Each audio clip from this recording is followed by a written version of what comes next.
Saya Ardia Eka Putrisari, mahasiswa kebidanan Program Sarjana Terapan Universitas Aisyah Yogyakarta. Pada kesempatan kali ini, saya akan membahas mengenai soal piknik kebidanan yang bertemakan tentang persalinan patologi. Untuk itu, mari kita bahas soal yang pertama. Soal yang pertama, seorang perempuan 30 tahun, G3P2A0, hamil 40 minggu, datang ke BPM pukul 20.00 WIB. Mengeluh perut kenceng-kenceng sejak pagi hari. Hasil pemeriksaan, keluhan umum baik, tekanan darah 120/80, nadi 80 kali per menit, penapasan 24 kali per menit, TFU 29 cm. Presentasi bokong hasil VT pembukaan serviks 10 cm. Selaput ketuban masih utuh. Setelah dievaluasi pukul 20.00 WIB, ibu mengatakan ingin meneran. Apakah kemungkinan yang dapat terjadi pada ibu dalam kasus tersebut? Pada pembahasan soal pertama, mengapa sampai jawabannya adalah pendarahan?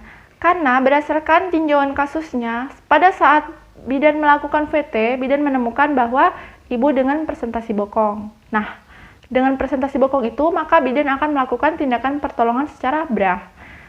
Tindakan pertolongan secara BRA ini adalah tindakan pertolongan yang dimulai dengan melahirkan bokong terlebih dahulu.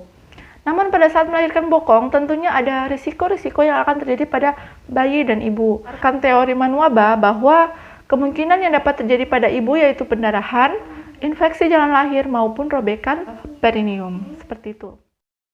Selanjutnya, soal nomor 2. Seorang perempuan 30 tahun, G3P2A0, hamil 40 minggu, datang ke BPM pukul 20.00 WIB. Mengeluh perut kenceng-kenceng sejak pagi hari. Hasil pemeriksaan, keluhan umum baik, tekanan darah 120/80, nadi 80 kali per menit, penafasan 24 kali per menit, TFU 29 cm, dengan persentase bokong. Hasil VT pembukaan serviks 10 cm. Selaput ketuban masih utuh. Setelah dievaluasi pukul 20.00 WIB, ibu mengatakan ingin meneran. Apakah kemungkinan yang dapat terjadi pada bayi dalam kasus tersebut? Soal pembahasan yang kedua, yang jawabannya adalah aspeksia.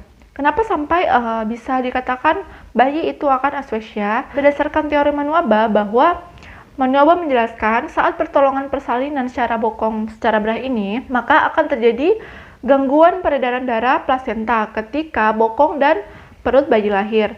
Nah, dari situ akan adanya kemungkinan tali pusat terjepit sehingga menyebabkan bayi yang dilahirkan itu dapat terjadi aspeksia. Seperti itu. Selanjutnya, soal nomor 3. Seorang perempuan 28 tahun, G2P1A0, hamil 38 minggu, datang ke BPM pukul 17.00 WIB. Mengeluh perut mulas sejak pagi, hasil pemeriksaan keluhan umum baik, tekanan darah 120/80, nadi 80 kali per menit, penapasan 24 kali per menit, TFU 28 cm. Hasil VT pembukaan serviks 9 cm, presentasi bokong. Selaput ketuban masih utuh. Setelah dievaluasi pukul 18.00 WIB, ibu mengatakan ingin meneran. Bidan segera melakukan tindakan pertolongan persalinan pada ibu. Dalam proses persalinan tersebut, ibu melahirkan spontan dengan tenaganya sendiri. Apakah teknik pertolongan persalinan yang dilakukan bidan pada kasus tersebut? Ke pembahasan soal yang ketiga, yang dimana jawabannya adalah E, yaitu persalinan secara BRA. Berdasarkan teori Erniati bahwa persalinan secara BRA ini adalah persalinan spontan yang dilakukan dengan tenaga ibu sendiri dan tanpa bantuan dari tenaga kesehatan atau penolong. Soal nomor 4. Seorang perempuan 28 tahun, G2P1A0, hamil 39 minggu, datang ke BPM pukul 9.00 WIB.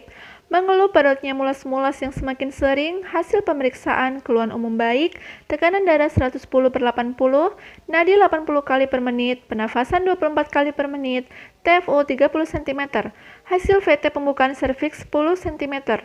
Presentasi bokong, selaput ketuban masih utuh. Dilakukan pertolongan persalinan pada ibu dengan melahirkan bahu belakang terlebih dahulu. Apakah teknik pertolongan persalinan yang dilakukan bidan pada kasus tersebut? Pada pembahasan soal yang keempat, yaitu di mana jawabannya adalah C, yaitu persalinan secara klasik. Seperti yang sudah saya sampaikan di awal tadi, bahwa tindakan pertolongan secara BRA ini kemungkinan 5-10% itu akan mengalami kegagalan.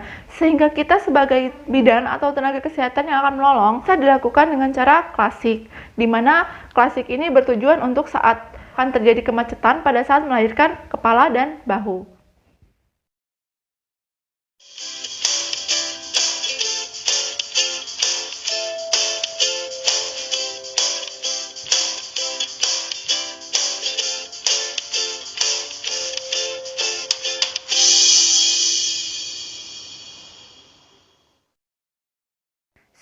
nomor 5, seorang perempuan 26 tahun, G2P1A0, UK 34 minggu, datang ke BPM Bidan Eka untuk memeriksakan kehamilannya. Bidan melakukan palpasi Loport pada ibu. Hasil pemeriksaan, TFU teraba bulat, melenting dan keras, punggung kanan DJJ 128 kali per menit. DJJ terdengar di atas umbilikus.